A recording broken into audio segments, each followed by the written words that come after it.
Hi, ಎಲ್ಲರಿಗೂ ನಮಸ್ಕಾರ. ನಾನು ಸೌಮ್ಯ. ಇವಾಗ ಮಳೆ ಸೀಸನ್ನು, ಸೊ ಎಲ್ಲಿ ನೋಡಿದರೂ ಮಳೆ ಬೀಳ್ತಾ ಇದೆ. ವೆದರ್ ಅಂತೂ ತುಂಬ ಕೂಲಾಗಿದೆ. ಆದ್ದರಿಂದ ನಾನಿವತ್ತು ಒಂದು ಸಿಂಪಲ್ಲಾಗಿ ಬಿರಿಯಾನಿ ಮಾಡೋಣ ಅಂತ ಅಂದ್ಕೊಂಡಿದ್ದೀನಿ. ಒಲೆಯಲ್ಲಿ ಮಾಡ್ತಾ ಇರೋದು ಇದು ಬಿರಿಯಾನಿ. ನೋಡ್ತಾ ಇರ್ಬೋದು. ಇವಾಗ ಬಿರಿಯಾನಿ ಮಾಡೋದಕ್ಕೋಸ್ಕರ ಒಲೆ ಹಚ್ಚಿ ಅದ್ರ ಮೇಲೆ ಪಾತ್ರೆ ಇಟ್ಟಾಯಿತು. ನಾವು ಹಾಕಿದ್ಮೇಲೆ ಅದು ಎಣ್ಣೆ ಕಾದಾದ್ಮೇಲೆ ಸ್ವಲ್ಪ ಮಸಾಲೆ ಐಟಮ್ಸ್, ಚಕ್ಕೆ, ಲವಂಗ, ಏಲಕ್ಕಿ, ಸೋಂಪು, ಜಾಯಿಪತ್ರೆ, ಕಲ್ಲುವು ಅದಷ್ಟು ಕೂಡ ನಾನು ಇಲ್ಲಿ ಹಾಕ್ತಾಯಿದ್ದೀನಿ. ಚೆನ್ನಾಗಿ ಫ್ರೈ ಆದಮೇಲೆ ನಾವಿಲ್ಲಿ ಸ್ವಲ್ಪ ಒಲೆಯಲ್ಲಿ ಮಾಡ್ತಾ ಇರೋದ್ರಿಂದ ಉರಿನ ನೋಡ್ಕೊಬೇಕಾಗುತ್ತೆ, ಇಲ್ಲಾಂದರೆ ತಳ ಹತ್ತಿಬಿಡುತ್ತೆ, ಅಂದರೆ ಎಲ್ಲ ಮಸಾಲೆ ಸೀದ್ಬಿಡುತ್ತೆ. ಸೊ ಉರಿ ಕಮ್ಮಿ ಮಾಡಿಕೊಂಡು ನಾನಿಲ್ಲಿ ಮಸಾಲೆ ಹಾಕ್ತಾಯಿದ್ದೀನಿ.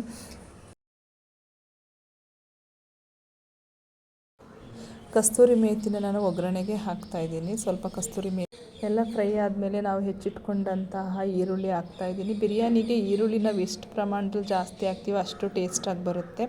ಸೊ ಇಲ್ಲಿ ನಾನು ಈರುಳ್ಳಿನ ಹಾಕ್ತಾಯಿದ್ದೀನಿ. ಅದು ಚೆನ್ನಾಗಿ ಫ್ರೈ ಆಗಬೇಕು, ಈರುಳ್ಳಿ ಗೋಲ್ಡನ್ ಕಲರ್ ಬರಬೇಕು. ಸೊ ಅಲ್ಲಿವರೆಗೂ ನಾವು ಫ್ರೈ ಮಾಡಬೇಕು. 2 ಹುಳಿ ಟೊಮೊಟೊ ಹಾಕ್ತಾಯಿದ್ದೀನಿ, ಸಣ್ಣದಾಗಿ ಹೆಚ್ಕೊಂಡಿರೋಂಥ ಹುಳಿ ಟೊಮೊಟೊನೂ ಕೂಡ ಚೆನ್ನಾಗಿ ಫ್ರೈ ಆಗಬೇಕು. ಈ ಟೈಮಲ್ಲಿ ಸ್ವಲ್ಪ ಸಾಲ್ಟ್ ಹಾಕ್ಕೊಂಡ್ರೆ ಟೊಮೊಟೊ ಮತ್ತು ಈರುಳ್ಳಿ ಎಲ್ಲ ಬೇಗ ಫ್ರೈ ಆಗುತ್ತೆ ಮತ್ತು ತುಂಬ ಸಾಫ್ಟಾಗಿ ಫ್ರೈ ಆಗುತ್ತೆ. ಸೊ ಇಲ್ಲಿ ಸ್ವಲ್ಪ ಉಪ್ಪು ಹಾಕಬೇಕಾಗುತ್ತೆ.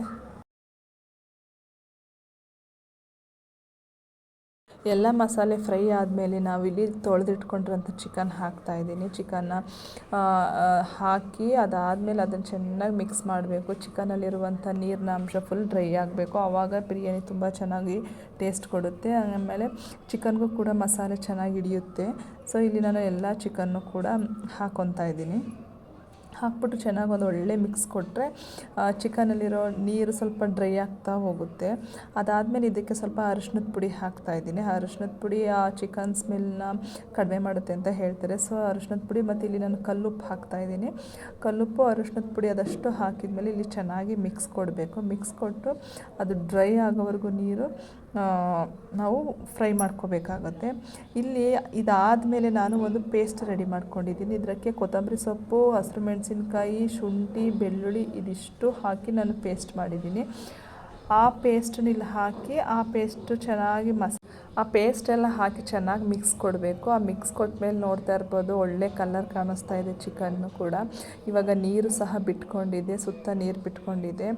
ಇವಾಗ ಸ್ವಲ್ಪ ಅದನ್ನು ಮುಚ್ಚಿಬಿಟ್ಟು ನಾನು ಇಲ್ಲಿ ಚಿಕನ್ನ ಬೇಯಿಸ್ತಾ ಇದ್ದೀನಿ. ಇಲ್ಲಿ ನಾನು ಯಾವುದೇ ರೀತಿಯಾದಂಥ ನೀರು ಯೂಸ್ ಮಾಡಿಲ್ಲ.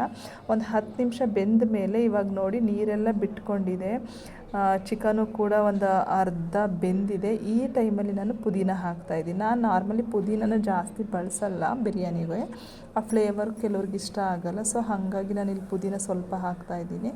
ಅದಾದಮೇಲೆ ನಿಂಬೆಹಣ್ಣು ಹಿಂಡ್ತಾಯಿದ್ದೀನಿ. ನಿಂಬೆಹಣ್ಣು ಹಿಂಡೋದ್ರಿಂದ ಎಲ್ಲ ಚೆನ್ನಾಗಿ ಮಿಕ್ಸ್ ಆದಮೇಲೆ ನಾನಿಲ್ಲಿ ಬಿಸಿನೀರು ಹಾಕ್ತಾಯಿದ್ದೀನಿ. ನಾವು ಎಷ್ಟು ರೈಸ್ ತೊಗೊಂಡಿರ್ತೀವಿ ಅದ್ರ ಡಬಲ್ ನಾವು ನೀರು ಯೂಸ್ ಮಾಡಬೇಕಾಗುತ್ತೆ. ಸೊ ಇಲ್ಲಿ ನಾನು ಬಿಸಿನೀರನ್ನ ಆಲ್ರೆಡಿ ಕಾಯಿಸಿಟ್ಕೊಂಡಿದ್ದೆ. ತಣ್ಣೀರು ಯಾವುದೇ ಕಾರಣಕ್ಕೂ ಬಳಸಬೇಡಿ ಬಿರಿಯಾನಿಗೆ. ಬಿಸಿನೀರು ಹಾಕಿಬಿಟ್ಟು ಅದನ್ನು ಚೆನ್ನಾಗಿ ಮಿಕ್ಸ್ ಮಾಡಿ ಪ್ಲೇಟ್ ಮುಚ್ಚಿದ ಮೇಲೆ ಒಂದು 5 ನಿಮಿಷ ಆದಮೇಲೆ ಚೆನ್ನಾಗಿ ಕುದೀತಾ ಇದೆ. ಈ ಟೈಮಲ್ಲಿ ನಾವು ಅಕ್ಕಿನ ಹಾಕಬೇಕು. ಬಿರಿಯಾನಿಗೆ ಅಂತ ಏನು ಅಕ್ಕಿನ ನಾವು ತೊಳೆದಿಟ್ಕೊಂಡಿರ್ತೀವಿ ಆ ಅಕ್ಕಿನ ಇಲ್ಲಿ ನಾವು ಹಾಕ್ತಾಯಿದ್ದೀನಿ.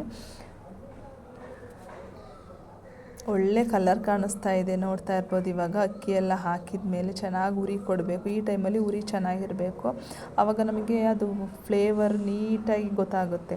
ಇವಾಗ ನಾನು ಬಿರಿಯಾನಿ ಪೌಡರ್ನ ಹಾಕ್ತಾಯಿದ್ದೀನಿ. ನೀವು ಬಿರಿಯಾನಿ ಪೌಡರ್ ಯೂಸ್ ಮಾಡಲಿಲ್ಲ ಅಂದರೂ ಅದು ಟೇಸ್ಟ್ ಚೆನ್ನಾಗಿರುತ್ತೆ. ಬಟ್ ನಾನು ಒಂದು ಎಕ್ಸ್ಟ್ರಾ ಬಿರಿಯಾನಿ ಪೌಡರ್ ಬಳಸ್ತಾ ಇದ್ದೀನಿ.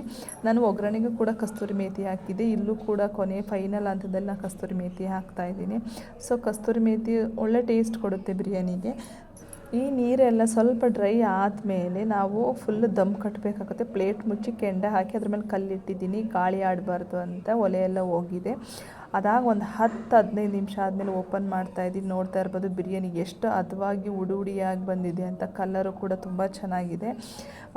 ಇದು ಈ ಅಳತೆಯಲ್ಲಿ ನಾವು ಮಾಡಿದರೆ ಒಳ್ಳೆ ಟೇಸ್ಟು ಕೊಡುತ್ತೆ. ಅದಾದಮೇಲೆ ಫೈನಲಾಗಿ ನಾನು ಕೊತ್ತಂಬರಿ ಸೊಪ್ಪು ಹಾಕ್ತಾಯಿದ್ದೀನಿ ಮತ್ತು ನಿಂಬೆಹಣ್ಣು ಕೂಡ ನೀವು ಆ್ಯಡ್ ಮಾಡ್ಬೋದು. ಇವಾಗ ಬಿರಿಯಾನಿ ತಿನ್ನೋದಕ್ಕೆ ರೆಡಿ ಇದೆ. ತುಂಬ ಚೆನ್ನಾಗಿ ಬಂದಿತ್ತು ಈ ಮೆಥಡ್. ಒಲೆಯಲ್ಲಿ ಬಿರಿಯಾನಿ ಮಾಡಿದಾಗ ಬರುವಂಥ ಟೇಸ್ಟೇ ಬೇರೆ, ತುಂಬ ಚೆನ್ನಾಗಿತ್ತು ಟೇಸ್ಟು. ಈ ವಿಡಿಯೋ ನಿಮ್ಗೆ ಇಷ್ಟ ಆಗಿದರೆ ದಯವಿಟ್ಟು ಲೈಕ್ ಮಾಡಿ, ಸಪೋರ್ಟ್ ಮಾಡಿ. Thanks for watching.